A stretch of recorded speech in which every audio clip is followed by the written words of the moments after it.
Good morning students. मैं doctor Reena Shaktawat, subject psychology. तो बच्चों, आज हम करेंगे मनोविज्ञान की विधियाँ, मेथड्स ऑफ साइकोलॉजी। तो जैसा कि आपको पता है कि मनोविज्ञान जो है वो प्राणी के व्यवहार का वैज्ञानिक अध्ययन है या उसकी मानसिक प्रक्रियाओं का अध्ययन है। तो व्यक्ति के व्यवहार और उसकी मानसिक प्रक्रियाओं को अध्ययन करने के लिए कई तरह की विधियों को हम प्रयोग में लेते हैं और उन विधियों के आधार पर ही हम व्यवहार का और मानसिक प्रक्रियाओं का अध्ययन करते हैं। तो उसमें सबसे पहले हम लेंगे सर्वे विधि, सर्वे मेथड। मनोविज्ञान में कुछ ऐसी समस्याएं हैं जिनका वैज्ञानिक अध्ययन, यदि कोई अध्ययनकर्ता एक छोटा सैंपल यानी व्यक्तियों की संख्या जिन्हें अध्ययन में शामिल किया जाता है तो उसको हम सैंपल बोलते हैं। तो एक छोटा सैंपल लेकर करना चाहे तो ठीक ढंग से वह नहीं कर पाता। तो इस तरह की समस्याओं के अध्ययन के लिए सैंपल का बड़ा होना तथा समाज के भिन्न भिन्न वर्गों के व्यक्तियों का होना अनिवार्य हो जाता है। तो समाज में बच्चों के पालन पोषण के अभ्यास के प्रति मनोवृत्ति का अध्ययन, कि बच्चों का जो पालन पोषण है उसके प्रति क्या मनोवृत्ति है, उसका मान लीजिए अध्ययन करना है, या मैरिज से पहले होने वाले सेक्सुअल रिलेशन का अध्ययन करना, या जो किशोर बच्चे हैं उनमें ड्रग्स का प्रयोग से संबंधित समस्या।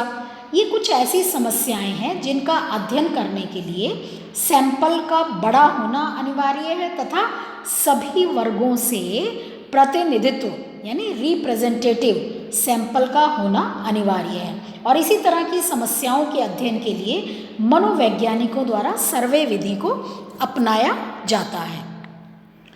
तो सर्वे विधि में जो आंकड़े हम संग्रह करते हैं, तो आंकड़े संग्रह करने की 4 विधियां जो हैं वो प्रमुख होती हैं। सर्वे जो है वो 4 विधियों के माध्यम से हम करते हैं। पहला है इंटरव्यू सर्वे या साक्षात्कार सर्वे।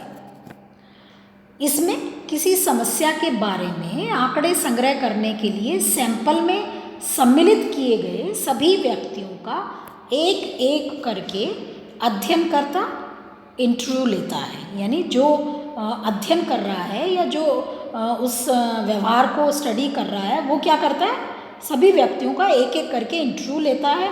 और इंटरव्यू करते समय अध्ययनकर्ता समस्या से संबंधित कुछ प्रश्नों को पूछता है जिनका जवाब व्यक्ति को देना होता है, और सभी व्यक्तियों द्वारा जो उत्तर दिए जाते हैं उन उत्तरों के आधार पर जो अध्ययन करने वाला है वो एक निश्चित निष्कर्ष पर पहुंचता है। तो पहली विधि है इंटरव्यू सर्वे।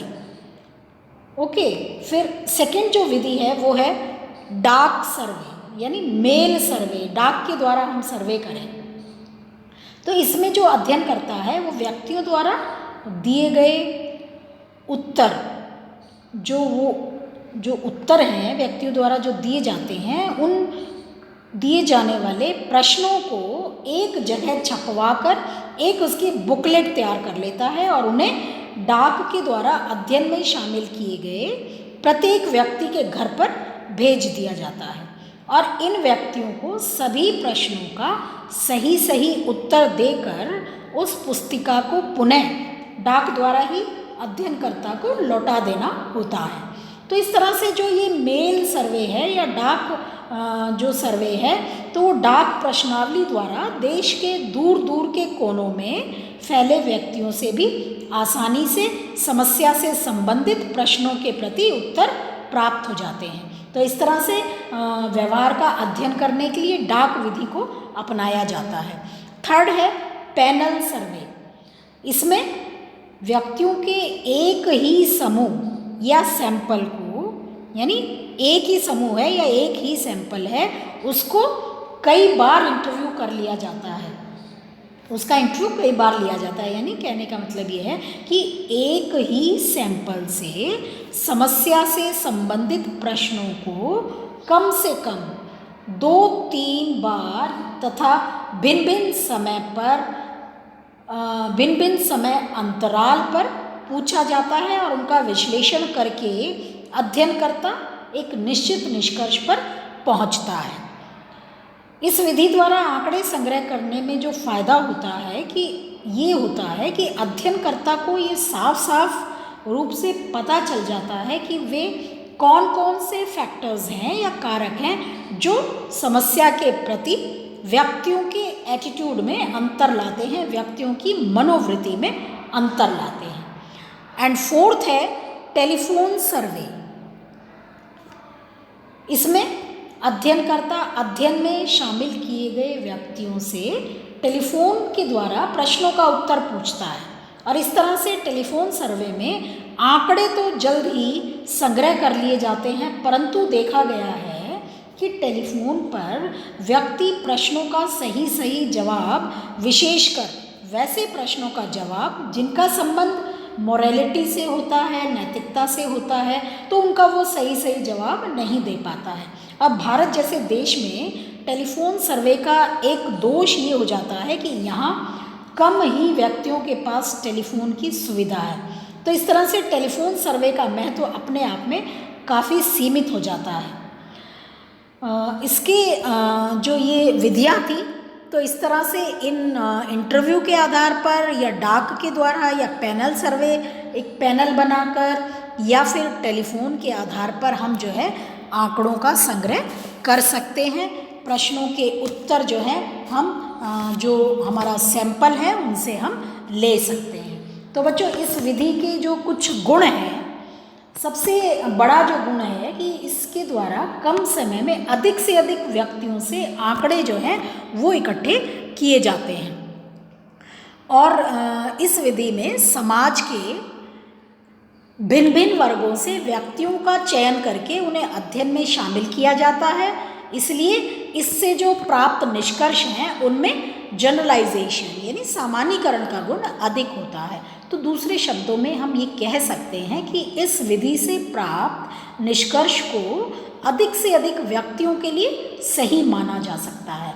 यानी सर्वे विधि में जो बाह्य वैधता है, बाहरी वैधता है या बाह्य एक्सटर्नल जो वैलिडिटी है, वो गुण जो है वो काफ़ी अधिक होता है। इसके अलावा इसकी कुछ कमियां भी हैं सर्वे विधि की। पहली जो कमी है वो ये है कि इसका प्रयोग जो शिशुओं पर हम नहीं कर सकते। दूसरा, इस विधि में समस्या से संबंधित जो आंकड़े संग्रह किए जाते हैं उनकी वैलिडिटी पर लोगों को शक बना होता है।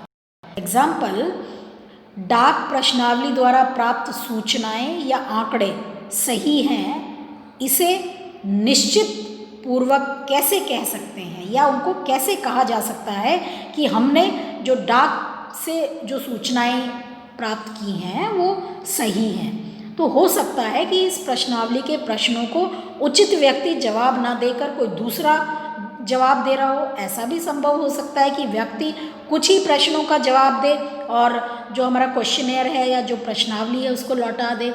तो ये हम कह सकते हैं कि जो सर्वे विधि है उसके द्वारा जो आंकड़े प्राप्त होते हैं उनकी वैधता बहुत अधिक नहीं होती है और इस विधि में ये दोष होने के बावजूद भी इसका बहुत अधिक मनोवैज्ञानिक रूप से प्रयोग किया जाता है या मनोवैज्ञानिकों द्वारा इसका बहुत अधिक प्रयोग किया जाता है। तो बच्चों, इस तरह से मनोविज्ञान में जो मेथड्स हैं जो कि व्यवहार का या मानसिक प्रक्रियाओं का अध्ययन करते हैं, जिसके आधार पर उनमें जो एक विधि है सर्वे विधि, आज हमने उसको डिस्कस किया है। तो बच्चे, आप वीडियो को देखें और उसको सब्सक्राइब ज़रूर करें ताकि आपकी अटेंडेंस हो सके। Thank you.